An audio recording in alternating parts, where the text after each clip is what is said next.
ఈ యాగానికి సంబంధించి మీరు ఏదైతే నిర్వహించబోతూ ఉన్నారో ఈ 11 రోజులలో రాసుల వారిగా మనం చూసుకుంటే ఏ రాసుల వారికి బాగుంటుంది, వాళ్ళు ఇక్కడికి వస్తే ఎలాంటి హెల్ప్ అవుతుంది అంటారు? అంటే ఈ యొక్క కార్యక్రమం తల్లి మన యొక్క యాగంలో ప్రత్యేకంగా నక్షత్ర నవగ్రహ యాగం అనేది ఆఖరిలో ఉండేటువంటి రెండు ఏవైతే ఉన్నాయో వీరు చేసుకుంటే బాగుంటుంది, వీరు చేసుకోకపోతే బాగోదు అని కాకుండా 27 నక్షత్రాల వారు ఎవరికైతే ప్రస్తుతం ఇబ్బందికరంగా నడుస్తోందో పరిస్థితులు, ఏ విధానం అంటే ఆదాయము, రుణబాధలు, ఖర్చులు, శరీర ఆరోగ్యము, హాస్పిటలైజ్ తరచూ అవుతూ ఉండడము, పిల్లలు ఇబ్బందులు పడుతూ ఉండడము, ఇటువంటివి ప్రస్తుతం మన కాలమానంలో చాలా చూస్తూ ఉన్నాం.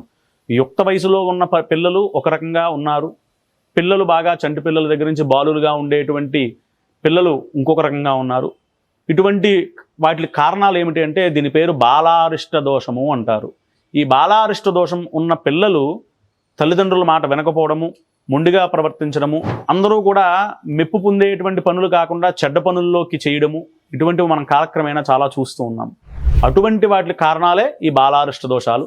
ఆ బాలారిష్ట దోషాలు ఉన్న పిల్లలు ఎవరైతే తల్లిదండ్రుల మాట వినకుండా ఇబ్బందులు పెడుతూ ఉండి సత్ప్రవర్తన సద్బుద్ధి లేకుండా విద్యా విషయాల్లో ఇబ్బందులు పడుతూ ఉండేటువంటి వాళ్ళు ఎవరైతే ఉన్నారో ఈ యొక్క పిల్లల కోసం తల్లిదండ్రులు చాలా విశేషంగా ఈ యొక్క కార్యక్రమంలో పాల్గొనొచ్చు. అలాగే ఆరోగ్యం భాస్కరాదిచ్చేదు, ఆరోగ్యం కొరకు ఎవరైతే ఆశిస్తూ ఉన్నారో, భగవంతుని ప్రార్థన చేస్తూ ఉన్నారో వారు పంచాయతంలో సూర్యనారాయణమూర్తి ఉంటారు.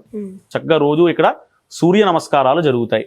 చక్కగా వచ్చి వారు సూర్య నమస్కారాల దగ్గర కూర్చుని అది చూసి ఆ తీర్థం తీసుకున్నట్లయితే, ఆ ప్రసాదాలు తీసుకున్నట్లయితే చాలా విశేషమైనటువంటి ఆరోగ్యం కొరకు అది జరుగుతూ ఉంటాయి. అలాగే స్తంభిత సర్వకార్య సిద్ధి అంటే మనం ఏదో ఒక కార్యక్రమం ప్రారంభం చేస్తాం, అది ఏదైనప్పటికీ కూడా అది విఘ్నాలు కలుగుతూ ఉంటాయి, విఘ్న దోషాలు అంటారు.